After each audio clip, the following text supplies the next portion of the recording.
Ayun, may tatawid pa, oh. Ay, intersection yung nasa unahan, mga tol. Yun, oh. What's up, mga tol? What's up, what's up? Araw ngayon ng linggo, kaya medyo madalang lang ang sasakyan dito sa bypass. Andito ako ngayon, tol, malapit sa Shopee. Ayun yung Shopee, oh, nasa unahan, mga tol. Sako pa ito sa Barangay Kutkot, Giginto, Bulacan. At oras ngayon ang pasukan ng mga empleyado. Kaya sa lahat ng mga magmumotor, papasok dito sa Shopee, mga tol, mag-ingat kayo. Gilid lang kayo kung maaari.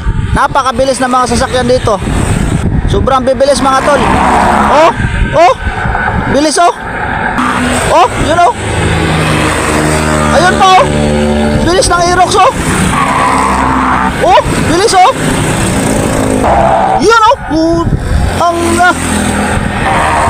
Ayun, oh.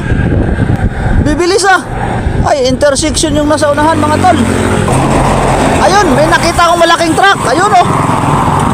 Nakakatuwa naman. Grabe, ah, bibilis talaga. Nakakatuwa naman tingnan dito. Oh. Ayun pa, oh. Oh. Ah, nakakatuwa. Nakakatuwa naman tingnan, mga tol. Ang bibilis. Ayan, oh, yung mga tumatawid, mga tol. Mga empleyado ng Shopee yan. Ayun, oh. Kahit yung mga tumatawid, mag-ingat kayo, mga tol. Lingon-lingon din pag may time. Napakabilis talaga.